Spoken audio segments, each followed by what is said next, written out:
देख रहे हैं तेजस्विनी कार्यक्रम। आपके साथ मैं हूं ममता चोपड़ा और तेजस्विनी की टीम आप पहुंची है दिल्ली के आर्मी हॉस्पिटल में, और वो इसलिए कि इस बार गणतंत्र दिवस की परेड में आर्म फोर्सेस मेडिकल सर्विसेज ने पहली बार, इतिहास में पहली बार गणतंत्र दिवस की परेड में हिस्सा लिया। कर्तव्य पथ पर इतिहास रचा गया और हम आज हाजिर हैं इसी कंटिंजेंट के कमांडर्स के साथ और मिलिट्री नर्सिंग सर्विस के अधिकारियों के साथ करेंगे उनसे बातचीत। लेकिन उससे पहले आइए आपको बताना चाहेंगे कि इन मायनों में ये अवसर ऐतिहासिक था, खास था।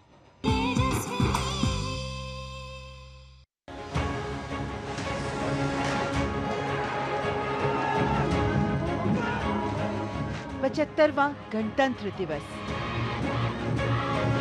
दिल्ली का कर्तव्य पथ और देश के सुरक्षा बलों की नारी शक्ति।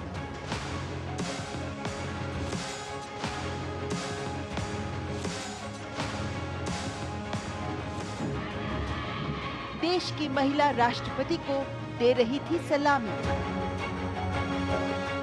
नारी शक्ति का ये प्रदर्शन सबको मोहित कर रहा था।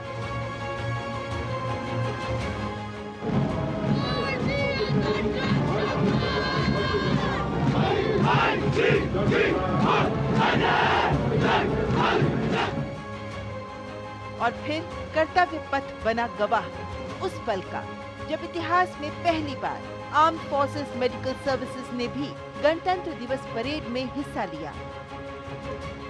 मेजर सृष्टि खुल्लर के नेतृत्व में इस दल में आर्मी डेंटल फोर्स से कैप्टन अंबा सामंत, भारतीय नौसेना से सर्जन लेफ्टिनेंट कंचना और भारतीय वायुसेना से फ्लाइट लेफ्टिनेंट दिव्या प्रिया शामिल थी। महिला दल ने सशस्त्र बल चिकित्सा सेवाओं की महिला अधिकारियों की कड़ी मेहनत, समर्पण और अटूट प्रतिबद्धता को दर्शाया, जो संपूर्ण देश के साथ साथ सीमाओं से परे तक फैली हुई है। और जब महिला कंटिंजेंट मार्च पास्ट करता हुआ गुजरा तो अतिथियों ने खड़े होकर तालियों से स्वागत किया। ये नजारा देखने लायक था। नौसेना, वायुसेना, इंडियन कोस्ट गार्ड की महिला अधिकारी और फिर बीएसएफ, सीआईएसएफ, सीआरपीएफ, सीमा सुरक्षा बल तथा दिल्ली पुलिस की टुकड़ियों में पहले महिला बैंड तथा फिर महिला कंटिंजेंट मार्च पास्ट करते हुए कर्तव्य पथ पर अनुशासन और दृढ़ समर्पण से सुसज्जित अपनी फोर्स का प्रतिनिधित्व कर रही थी। और देश भी अपनी इस नारी शक्ति को देख गौरवान्वित हो रहा था।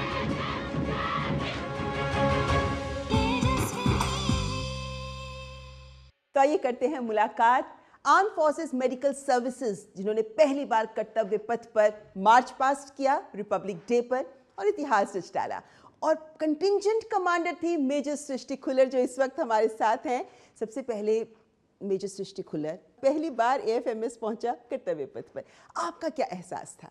Ma'am, I consider my self very fortunate. बहुत ही बड़ा सौभाग्य का मेरे लिए मैटर था, मेरी फैमिली के लिए, मेरी कोर के लिए। एंड मैं आई सर्जन हूँ, तो मेरी पूरी ऑफ्थल्मोलॉजी कम्युनिटी के लिए एक बहुत बड़ा प्राइड का मैटर था कि ये अपॉर्चुनिटी मुझे मिली।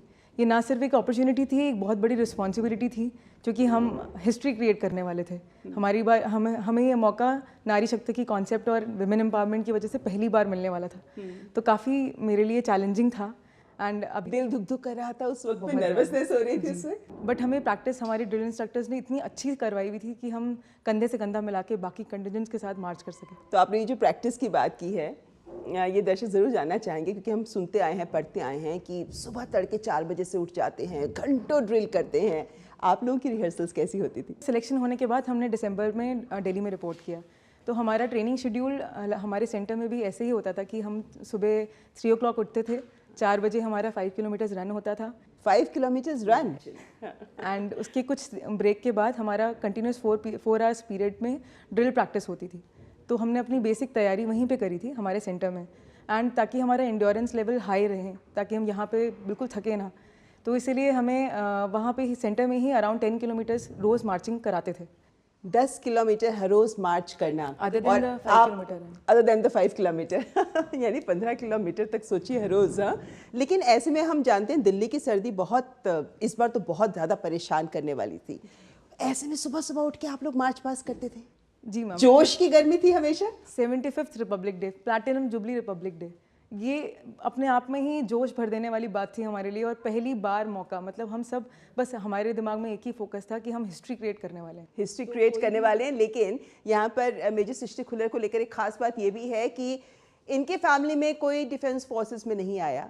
आप डॉक्टर हैं सृष्टि, लेकिन आप डिफेंस फोर्सेस का हिस्सा बनी। तो क्या ये पहले से सोचा हुआ था कि मुझे सेना का ही हिस्सा बनना है, डॉक्टर के तौर पर सेवा देनी है? ये सपना था क्या आपका? जी मैम, बचपन में मतलब मैंने अपने घर में देखा है, काफ़ी सोशल सर्विस में है मेरे पूरी फैमिली, हमेशा डिवोटेड रही है। तो मैंने यही सोचा था कि मैं ऐसा ही कुछ करूँगी जिसमें मैं सोसाइटी को मैक्सिमम तौर पे सर्व कर सकूँ। बीइंग अ डॉक्टर मुझे लगा कि मैं उसमें अपना मैक्सिमम कंट्रीब्यूशन दे पाऊँगी। लेकिन किसने इंस्पायर किया आपको कि आप सेना का हिस्सा बनो? जब मैं छोटी थी मैम, मैंने एक आर्टिकल पढ़ा था न्यूज़पेपर में लेफ्टिनेंट जनरल पुनीता अरोड़ा मैम के ऊपर, जो कि फर्स्ट ऑफिसर थी जिन्होंने 3 स्टार रैंक अर्न करी थी। उनसे मैं बहुत इंस्पायर हुई। मुझे लगता था बचपन में कि colonel is the maximum rank. तो मैं अपने नाम के आगे, जब मैं स्कूल में थी तभी कर्नल डॉक्टर सृष्टि खुल्लर लिखती थी। एंड पुनीता मैम का आर्टिकल मैंने अपनी कॉपी में लगाया हुआ था ताकि मैं रोज़ देख के उनसे इंस्पिरेशन लूँ और वैसा ही बनूँ कभी किसी दिन। और कितनी छोटी थी आप जब आपने आर्टिकल पढ़ा था? मैं 10th में थी मैम। 10th में थे आप? हाँ, तो 10वीं क्लास से आपने लक्ष्य बना लिया, उस लक्ष्य को आपने हासिल किया और आज पूरा देश, क्या विश्व की नज़रें आप पे थी जब आप पूरे कंटिंजेंट को कमांड कर रही थी। यहाँ पर हमारे साथ एक और AFMS की ऑफिसर हैं जो हमारे साथ जुड़ी हुई हैं। और AFMS चूँकि मेडिकल सर्विसेज हैं और मेडिकल सर्विसेज ने पहली बार मार्च पास किया, तो ये बहुत महत्वपूर्ण है कि हर आपके जैसा ऑफिसर, मुझे लगता है कैप्टन अंबा सामंत, कि ये सपना लेता होगा। आपका भी ये सपना था, कभी सोचा था? क्योंकि AFMS ने तो कभी मार्च पास ही नहीं किया। मैम, जब मैं कॉलेज टाइम में NCC कैडेट थी तो उस टाइम पे मैंने NCC B और C सर्टिफिकेट के लिए काफ़ी ड्रिल की मेहनत करी थी मैम। और उस टाइम पे जब वो RD परेड के लिए जाते थे NCC कैडेट्स, उस टाइम से ही मेरा सपना था कि मैं भी कभी रिपब्लिक डे परेड पे कर्तव्य पथ पे मार्च करूं मैम। तो ये एक मेरे लिए मैम सपना सच होने जैसा एक मोमेंट है मैम। प्रेसिडेंट को सल्यूट करना और ये अपने आप में एक बहुत ही बड़ी बात है मैम।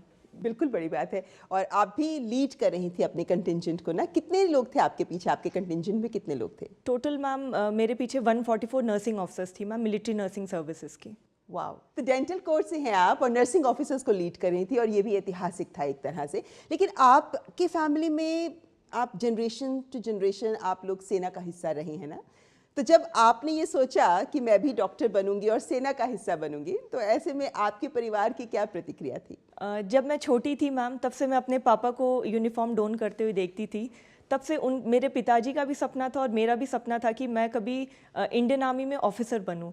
तो फाइनली इंडियन आर्मी ऑफिसर बनने के बाद और फाइनली एक 75 रिपब्लिक डे में जब मैंने लीड किया कंटिंजेंट को मैम, तो ये एक मेरे फैमिली के लिए बहुत ही खुशहाली वाला माहौल था मैम मेरे फैमिली में।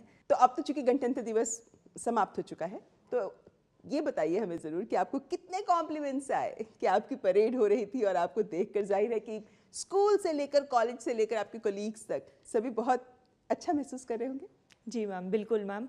26 जनवरी को जब मैं वापस आई परेड से, तो मेरे मोबाइल में काफ़ी सारी कॉल्स और व्हाट्सएप मैसेजेस थे मैम, जिसमें कि मेरे जो OC हैं यूनिट के, उनके पुराने मेरे यूनिट के CO, मेरे रिलेटिव्स, सब ने मैम बहुत ही मुझे कॉन्ग्रेचुलेट किया और बहुत अच्छा और एक प्राइड मोमेंट था मेरे लिए। आपको क्या लगता है, क्योंकि आप बहुत से ऐसे हमारे देश की बेटियां होंगी जो आपको देख रही होंगी, आपको क्या लगता है ऐसा क्या है जो हमारे देश की बेटियों को सेना में आने के लिए प्रोत्साहित करता है? वो टाइम चले गया जब बेटियां बेटों से कम मानी जाती थी सोसाइटी में, बट अब ऐसा टाइम आ गया जहाँ पे बेटियों को ज़्यादा एनकरेजमेंट मिल रहा है। फाइटर जेट चलाते हुए देख लो, उसमें आर्मी एविएशन कोर में भी लेडी ऑफिसर्स को ज़्यादा हमें आगे बढ़ने का मौका मिल रहा है। कोई ऐसी पोस्टिंग है जो आपको लगता है कि ये पोस्टिंग मुझे मिले तो मैं अपनी सेवाएं देना चाहूँगी? मैम, अभी मेरा ये है कि मुझे जो हाईएस्ट बैटलफील्ड जैसे कि सियाचिन ग्लेशियर में मेरा सपना है, अगर कभी मैं वहाँ पे जाके अपनी डेंटल सर्विसेज की सेवाएं दे पाऊँ तो मेरे लिए बहुत गर्व की बात होगी मैम ये। और मुझे लगता है कि हमारे डिफेंस फोर्सेस में जितनी भी महिला अधिकारी हैं, जितने भी ऑफिसर्स हैं, उन सबका ये सपना होता है कि बड़ी से बड़ी चुनौती भी हमारे सामने आए तो हम डिगेंगे नहीं, उसे पूरा करेंगे। ऐसे में आइए इनसे सुनते हैं कोई ऐसा सॉन्ग जिसकी पंक्तियां इन्हें प्रोत्साहित करती हैं, उत्साहित करती हैं। सुनाएंगे हमें? फौलाद का जिगर हम डर से बेखबर, जाबाज मस्त मिजाज हम न मौत की फिकर, फौलाद का जिगर। क्या बात! और इनके ये फौलादी जिगर का जज्बा ही है जो सबको प्रेरित करता है, ना केवल आर्मी की महिलाओं को बल्कि देश भर की बेटियों को प्रेरित करता है। लेकिन ऐसे ही और भी ऑफिसर्स हैं जिन्होंने इस बार आर्मी परेड में मार्च पास किया। आइए करते हैं उनसे मुलाकात। और जब हम बात करते हैं मेडिकल सर्विसेज की तो जाहिर है कि उसमें आर्मी के साथ साथ नेवी और एयरफोर्स भी शामिल होते हैं और ये दोनों अधिकारी इन्हीं स्ट्रीम से हमारे साथ हैं। हमारे साथ हैं फ्लाइट लेफ्टिनेंट दिव्य प्रिया और आप तमिलनाडु से हैं, है ना? और हमारे साथ हैं सर्जन लेफ्टिनेंट कांचना। आप दोनों का भी बहुत बहुत स्वागत। लेकिन सबसे पहले दिव्य प्रिया, आप वायुसेना में गई, लेकिन जब आप डॉक्टरी कर रही थी तब तो नहीं पता होगा ना कि आप कौन सी स्ट्रीम में जाएंगे? कुछ ऑप्शन था तब? Ma'am, actually we come through an interview which happens throughout the nation. तो उसके बाद मेरिट लिस्ट होती है और उसमें डिसाइड होती है कि कौन सी ब्रांच में जा रहा है. अच्छा, तो luckily I have got Air Force, so I'm proud about that. You're proud of doing that. लेकिन एयरफोर्स में तो आप हॉस्पिटल्स में ही होते हैं ना? आप लोगों को प्लेन पर तो जाने का ऑप्शन नहीं होता या होता है? यूजुअली ग्राउंड ड्यूटी में काम करते हैं, बट अगर ऐसे सिचुएशन आ गए कि where we need to shift a patient from smaller SMC या smaller MI room to a bigger hospital, at that time we do airlift patients from one echelon to the other. So at that time we do travel in aircrafts and apart from that sorties भी हम जा सकते हैं as a passenger. अच्छा, तो वो मौका भी मिल जाता है हमको. और अगर एक लाइन में बताना हो कि कैसा अनुभव रहा है आपका अभी तक एयरफोर्स के साथ? I feel so proud and I feel so grateful to my directorate and to Indian Air Force to be a part of this Armed Forces Medical Service contingent and to lead the contingent as well. वैसे कांचना जी, normally हम navy के लिए मानते हैं कि आप ships में जाते हैं, शिप्स में ट्रैवल करना पड़ता है। आपको भी एक नेवी के मेडिकल डॉक्टर होने के नाते कितना टाइम स्पेंड करना पड़ता है शिप्स में? मैम, जैसे कि I am surgeon lieutenant Kanchana, now I am posted to Indian navy ship, but navy as we know is a 3-dimensional force ma'am. Indian navy is a 3-dimensional force which operates above the surface of the ocean, on the surface of the ocean and under the surface of the ocean. मतलब समुद्र के नीचे, समुद्र के ऊपर और समुद्र, हाँ, जमीन पर. तो being a medical officer I got posted to the hospital also, naval hospital also and the naval air station also, and now I am posted to Indian navy ship. अच्छा, तो शिप में ही रहना पड़ता है कितनी देर? महीनों, साल, कितनी देर? नहीं मैम, शिप में like we live on the ship, that means we work on the ship, we even live on the ship. मतलब आप शिप पर ही रहते हैं? Yes ma'am. वैसे देखा जाए तो ये आसान काम नहीं है क्योंकि आप अपना घर बार छोड़कर कहीं पोस्टिंग में जाते हैं, ये तो एक हिस्सा है आर्मी का, नेवी का, एयरफोर्स का. Yes, ma'am. शिप में रहना कैसा रहता है ये अनुभव? It's a great experience, ma'am. But it is not that easy also. But most importantly, living in a ship is like we live in a very limited space. So it is like थोड़ी सी जगह, हाँ, है ना? थोड़ी सी Ship में जगह जगह होती है, हाँ. हाँ. तो इसके मुताबिक हम मतलब we tend to develop great interpersonal relationships with other officers, with the sailors and even our senior officers also. And being in Navy, like ship as a part of overseas deployments and all, we tend to go to the different countries. We get opportunities to visit the different countries also. And meanwhile, the most beautiful parts of our own country. That is तो आप लोग बहुत adventure sports में भी जाते हैं ना? मैंने सुना है कि आप लोग जैसे सेलर के तौर पर भी एक्सपीडिशंस और कॉम्पिटिशन्स में भी इंटरनेशनल लेवल तक भी जा पाते हैं। ये एडवेंचर स्पोर्ट्स कितनी इंपॉर्टेंट होती हैं? जब हम स्पोर्ट्स का अलग सा फील्ड लेते हैं तो that is also very much important. Navy gives opportunities for the woman and even the male and even the male and including the sailors also to participate in all kinds of different kinds of sports. और वैसे यहाँ पे मैं बता दूं दर्शकों को भी कि हमारी सेना से बहुत से ऐसे लोग हैं जिन्होंने अंतर्राष्ट्रीय स्तर तक देश का नाम रोशन किया और नीरज चोपड़ा तो उसमें एक है ही जिनको हम सब जानते हैं. लेकिन यहाँ पर आपसे भी समझना चाहेंगे हम, आपके ब्रदर को छोड़ के सिविलियन फैमिली से हैं आप, कितना फ़र्क रहा सेना का हिस्सा बनने के बाद और क्यों, कैसे, किसने इंस्पायर किया आपको कि आपको सेना का हिस्सा बनना है? It is a very big difference from a civil entering to a defense environment from a civil life. So initially when my brother joined NDA, he was there for 3 years, and I used to go with my parents there and see how the defense sector works. So I had a little bit idea about Forge at that time. But my true aspiration and inspiration was, I would like to say about my senior officer, who is Air Marshal Padmavati Bandyopadhyay ma'am. आप भी मतलब ये सपना रखती हैं कि आपको उनके जैसा ही बनना है? जरूर. So I started reading about her and I came to know about her. She was my inspiration. तो आप दोनों से पूछना चाहूंगी, क्या है मोटो आप दोनों का जिसको आज की हमारे देश की बेटियां भी फॉलो कर सकती है? I would like to say to all the young girls and young generation of India that master your fears, come out of that cocoon and take that first step in your life. Hard work with perseverance so that you can achieve whatever dreams you have in your life. तो यानी कि डर पर जीत हासिल करें और अपने सपनों के लिए मेहनत करें। आप क्या कहेंगे? Be proud that you are a girl, you are a woman, and you can do much more than you think because you are stronger than you think. बिल्कुल, तो यानी अपने अंदर की नारी शक्ति को पहचाने, ये सबसे बड़ा संदेश। तो यहाँ पर इन्हें जो प्रेरित कर रही हैं महिलाएं, यानी lieutenant general Punita and air marshal Padma Bandopadhyay, आइए उनका भी संदेश सुन लेते हैं। कार्यक्रम में यहाँ वक्त एक ब्रेक का। On this 26th January, our Republic Day, it was a very proud moment for all of us, and particularly for me, to witness the Nari Shakti. For the first time, a contingent of lady AMC officers and the officers from our military nursing services marched on the Kartavya Path. I would like to convey my good wishes to all the participants and tell them that they have really made us all very proud and fulfilled our dreams. And I wish them that they have such many more precious moments. Jai Hind.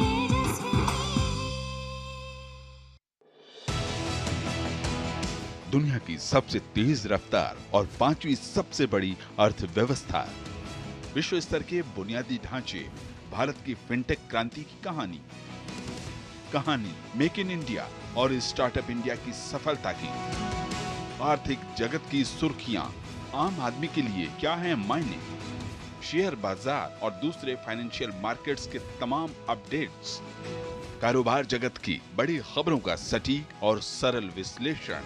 देखिए economy today सोमवार से शुक्रवार सुबह 9:30 बजे सिर्फ DD news पर।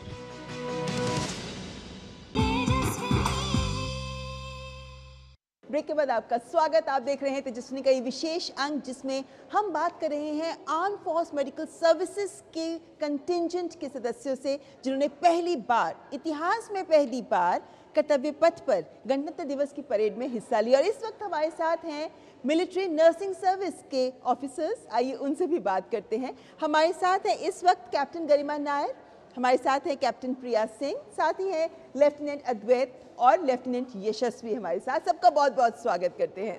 Thank you. लेकिन शुरुआत करते हैं ये जानते हुए कि मिलिट्री नर्सिंग सर्विस, हम सब इसके बारे में सुनते हैं लेकिन जानते बहुत कम हैं। तो कैप्टन गरिमा, आप हमें क्या बताना चाहेंगे मिलिट्री नर्सिंग सर्विस को लेकर? और जब कर्तव्य पथ पर आप लोग मार्च पास कर रहे थे तो सब लोग क्या कह रहे थे कि वाह, आप लोगों को चुना गया इस इतिहास को बनाने के लिए? मिलिट्री नर्सिंग सर्विस का अगर हम बोलें तो इतिहास बहुत पुराना है। इंडियन मिलिट्री नर्सिंग सर्विस का ब्रिटिशर्स ने सन 1888 में कंसीव किया था एंड उसके बाद से देखा जाए तो अभी तक फ़ौज में मिलिट्री नर्सिंग सर्विस जो है हमारे सैनिकों और उनकी फैमिलीज़ के ध्यान रखने में बहुत महत्वपूर्ण स्टेप्स निभा रही हैं और अग्रसर हैं। कैप्टन प्रिया, जब हम मिलिट्री नर्सिंग सर्विस की बात करते हैं, किन मायनों में ये भिन्न है? क्योंकि देश भर के अस्पतालों में हम नर्सेस को तो देखते ही हैं ना, तो आप लोगों की सेवाएं किन मायनों में खास मानी जा सकती हैं? सेवाएं खास इसलिए मानी जा सकती हैं क्योंकि इसमें हम लोग सारे सैनिकों, उनके परिवार, उनके रिश्तेदारों को सेवा करते हैं और जितनी भी प्रॉब्लम्स हैं, जो भी बीमारियां हैं, उनसे लड़ने की शक्ति उनको हम प्रोत्साहन देते हैं। 24 घंटे हम ड्यूटी पर रहते हैं उनके साथ। और समटाइम्स ऐसा होता है कि उनके रिलेटिव्स हमारे पास आके हमें कितनी बार बोलते हैं कि मैम आप लोगों को कितनी सेवा इतनी कैसे कर लेते हो आप, कि वो भी हंस के, और अपनी फैमिली से दूर रह के 24 घंटे हमेशा हंसते रहते हैं और स्माइलिंग फेस के साथ आप सर्विसेज प्रोवाइड कर रहे हैं। आपके लिए कोई यादगार अनुभव रहा है आज तक का? आपने कोविड काल में भी सेवाएं दी? बिल्कुल, मैं बताना चाहूँगी कि जब फर्स्ट वेव कोविड का आया था तो आई वॉज पोस्टेड, मैं नसीराबाद में राजस्थान में पोस्टेड थी। वहाँ पे जब फर्स्ट वेव कोविड आया था तो हमारे अस्पताल से 5 नर्सिंग ऑफिसर्स टेम्पररी ड्यूटी पे गए थे जैसलमेर में, जहाँ पे पहली बार फर्स्ट क्वारंटीन फैसिलिटी का सेटअप हुआ था। उसमें हमें क्या बताया गया था कि ईरान से हमारे इंडियंस जो वहाँ रह रहे हैं, मेडिकल स्टूडेंट्स, उनको एयर इवैक्यूएट किया गया था first time. So it was कि पहली बार हमारे लिए भी नया था कोविड और उनके लिए भी नया था, तो सब डरे हुए थे। बट फॉर 87 डेज़ हम लोग वहाँ पे थे और मैं एक अलग फर्स्ट क्वारंटीन फैसिलिटी में कार्यरत थी, उसके साथ मेरे साथ एक एमओ थे, मेडिकल ऑफिसर, और बाकी सैनिक्स जो हमारे साथ सेवा प्रदान कर रहे थे।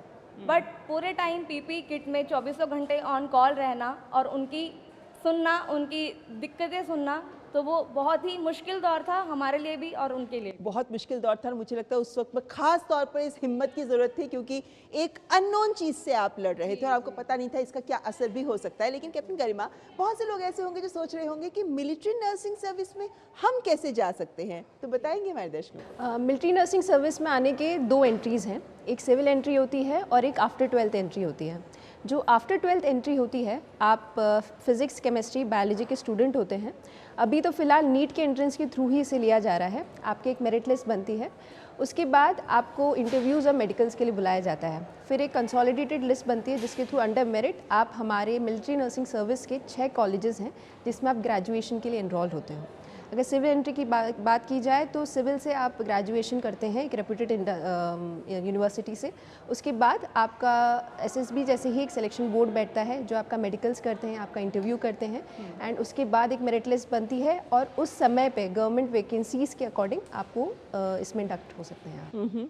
तो अभी जब आपने कुछ सालों की आपकी सर्विस हो गई है, तो कोई ऐसे अनुभव हैं जो आप हमारे साथ साझा करना चाहेंगे? क्योंकि हमने ये भी सुना है कि आप लोग दूर दराज के क्षेत्रों में भी आपकी तैनाती होती है, सीमावर्ती नक्सली क्षेत्रों की, या जब आतंकवाद ग्रस्त क्षेत्र रहे हैं वहाँ तक भी आप लोग की तैनाती होती है, तो कुछ कहानियाँ तो आप भी सुनते होंगे। जी डेफिनेटली। अगर ख़ास बात की जाए तो जो हम सबके अंदर एक बहुत देशभक्ति की भावना लेकर आता है वो है हमारा पठानकोट का इंसिडेंट। जब पठानकोट ब्लास्ट हुआ था तब मेरे बैचमेट्स वहीं पोस्टेड थे। उन्होंने उन घायल सैनिकों को देखा है, उनकी इतनी इंजरी से जो उन्होंने सफ़र किया है उनका ध्यान रखा है, और उनके एक एक किस्से की इतनी बुरी तरीके से वो उनके पास आए थे कि किसी का हाथ अलग है, किसी का पैर अलग है, कोई कुछ बोलने के लिए सक्षम नहीं है।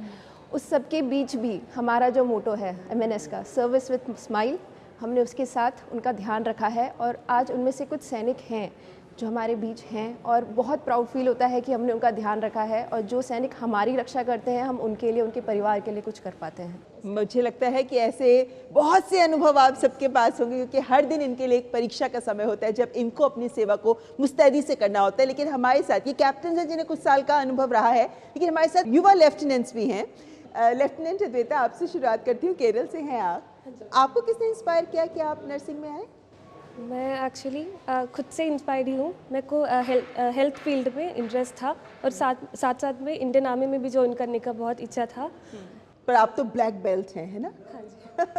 और मुझे लगता है कि नर्सिंग में, मिलिट्री नर्सिंग सर्विस में एडवेंचर स्पोर्ट्स पर बहुत जोर दिया जाता है। मैंने यहाँ तक सुना है कि अलग अलग एक्सपीडिशंस में इंटरनेशनल लेवल तक जाते हैं, आपने भी कहानियाँ सुनी होंगी। हाँ जी, हमारे इंडियन आर्मी में ऐसे एडवेंचर कोर्सेज होते हैं, जैसे कि साइकिलिंग होते हैं और पैराग्लाइडिंग होता है, माउंटेनियरिंग होते हैं। उसमें भी हमारे ऑफिसर्स की, मिलिट्री नर्सिंग ऑफिसर्स की बहुत पार्ट किया जाता है। आप जब यहाँ पर आए, जब आपने सोचा कि मेरे को नर्सिंग का हिस्सा बनना है, तो किसने आपको इंस्पायर किया कि मुझे नर्सिंग में, कि तुमको नर्सिंग में जाना चाहिए? मैं थोड़ा सा खुद भी मतलब नर्सिंग में आना चाहती थी और इंडियन आर्मी में आना चाहती थी। दूसरा मेरी बुआ हैं जो इसी सर्विस में है, तो उन्होंने मुझे मोटिवेट किया और भी ज़्यादा इसमें आने के लिए, तो इसीलिए मैं फिर इसका एग्ज़ाम दिया। अब तो आप युवा अधिकारी हैं ना, हमारे आज के युवा भारत को आप लोग प्रतिनिधित्व करती हैं इसका। मिलिट्री नर्सिंग सर्विस को लेकर क्या कोई सपना है आपका? क्या कुछ लक्ष्य लेकर आप चलते हैं कि हमें मिलिट्री नर्सिंग सर्विस में आने के बाद ऐसा कुछ हासिल करना है? कि मतलब मिलिट्री नर्सिंग सर्विस जो भी है, ज़्यादा से ज़्यादा लोग उसके बारे में जानें और लोग मतलब इसमें जो मैम जिनको पता ही नहीं होता कि हम आ सकते हैं, तो उनको इन सब मतलब इसके बारे में पता हो और लोग इसमें आए। और जब आपको आरडी परेड के लिए सेलेक्ट किया गया, विश्वास हुआ था? नहीं मतलब एकदम नया एक्सपीरियंस था, और हम बिकॉज हमें अभी 1 ही साल हुआ है सर्विस में और उसके बाद इतना बड़ा अपॉर्चुनिटी मिलना। लेफ्टिनेंट देता, आप क्या बताएंगे इसको लेकर? जब हम हॉस्पिटल में वार्ड्स में काम करते थे, हमने कभी नहीं सोचा था कि परेड करने का, ऐसे वो भी कर्तव्य पद पे, जबकि पूरा दुनिया हमें देख रहा है, ऐसे एक अपॉर्चुनिटी मिलेगा हमें, ऐसे कभी नहीं सोचा था। जब जब हमारी परेड की ट्रेनिंग स्टार्ट हुई थी, हमें 2 से लेके 5 किलोमीटर तक रनिंग वगैरह करना था। और उसी टाइम पे हम ऐसे सोचते थे कि ऐसे हमसे कैसे होगा। हमने बस ये परेड वाला कोई काम किया ही नहीं है पहले। जब हम सर्विस में इंडक्ट होते थे तब एक कमिश्निंग सेरेमनी होता है, उस टाइम पे बस एक बार मार्च पास करना पड़ता है। उसके बाद तो हमारे रूटीन से एंटायरली डिफरेंट था। अभी पिछले हमारे 4 से 5 महीने मतलब बिल्कुल अनबिलीवेबल बोल सकते हैं। हमने जो कभी सोचा ही नहीं था वो हमसे अभी हो गया, अच्छे से, बहुत अच्छे से हो गया। और हमारे MNS का नाम रोशन करने के लिए ये इतिहास भी हमने लिख दिया। इससे ज़्यादा क्या ही चाहिए। बिल्कुल ठीक। और ऐसे में चूंकि ये बोल रहे हैं और ये हमने पहले भी सुना कि भाई बहुत मेहनत करनी पड़ती थी आरडी परेड को लेकर। और मैम अब ये है कि इससे ज़्यादा मतलब और काफ़ी ज़्यादा लोगों को अब इसके बारे में पता चल गया कि मतलब मिलिट्री नर्सिंग सर्विस एक सर्विसेज है जो इंडियन आर्मी में हम लोग एज ए नर्सिंग सर्विस है। तो नर्स के तौर पर तो आप हॉस्पिटल्स में कहीं पर भी काम कर सकते हैं ना, ऐसा क्या है कि आपको सेना का हिस्सा बनने का सोचा? सिविल नर्सिंग से कंपैरेटिवली हमारे सर्विस में ऐसे है कि ड्यूटी के अलावा हम और भी बहुत कुछ कर सकते हैं। जैसे कि अभी एडवेंचर कोर्सेस आपने बोला, हम वो भी कर सकते हैं। फिर हम अपने लिए टाइम भी ले पाते हैं। फिर हमारे ड्यूटीज़ भी बहुत चैलेंजिंग होते हैं कभी कभी। कुछ लोगों को ऐसे वॉर फील्ड्स में, इवन लेह लद्दाख ऐसे साउथ ईस्ट एरियाज़, वहाँ पे भी पोस्टिंग मिलती है। तो वो सब हमारे लिए बहुत चैलेंजिंग है। और सेम टाइम हम सर्विंग कर रहे हैं, तो इंडियन आर्मी में है, तो ये बात पे हमारी फैमिली, हमारे फ्रेंड्स सारे बहुत प्राउड फील करते हैं। और कार्यक्रम के अंत में इन सबसे पूछना चाहूँगी मैं कि किन शब्दों में आप हमारे देश की बेटियों को प्रेरित करेंगे? कि नर्सिंग में आके आप मतलब जब आप केयर करेंगे तो उसके बाद आपको बहुत संतुष्टि मिलेगी और उसका कोई कंपैरिजन नहीं है। लेफ्टिनेंट अद्विता, ज़िंदगी में कोई भी चीज़ इम्पॉसिबल नहीं है। मतलब बहुत चैलेंजिंग सिचुएशन हो सकता है, हमारे लाइफ में बहुत सारी प्रॉब्लम्स हो सकती है, बट उन सबको ओवरकम करके फाइनली जो सक्सेस मिलेगा वो इम्पॉसिबल नहीं है। कैप्टन गरिमा? मैं यही कहना चाहूँगी कि खुद को कभी भी किसी से कम ना समझें। दृढ़ निश्चय, आत्मविश्वास और अनुशासन के साथ कोई भी ऐसा लक्ष्य नहीं है जो आप नहीं जीत सकते। जी, कैप्टन प्रिया? मेरा मानना ये है कि अगर कोई भी चीज़ आप ठान लें मन से और विश्वास से, तो कोई भी चीज़ इम्पॉसिबल नहीं है। और आप कुछ भी कर सकते हैं ज़िंदगी में, चाहे वो लड़की हो या लड़का हो, कोई भी चीज़ इम्पॉसिबल नहीं है। Anything you can do with your faith and will power. तो इन युवा अधिकारियों का ये जज्बा मुझे लगता है हमारे देश की हर बेटी में है, बस उसे पहचानने की ज़रूरत है। आज के इस तेजस्विनी कार्यक्रम में बस इतना ही, जिसमें हम आपके लिए लेकर आए आर्म फोर्सेस मेडिकल सर्विसेज के इन अधिकारियों को। कैसे लगा आपको ये अंक? हमें लिख भेजिए। हमारा email ID tejaswini.ednews@gmail.com। अगले हफ्ते फिर होगी आपसे मुलाकात। फिलहाल हमारी पूरी टीम को दीजिए इजाज़त। नमस्कार।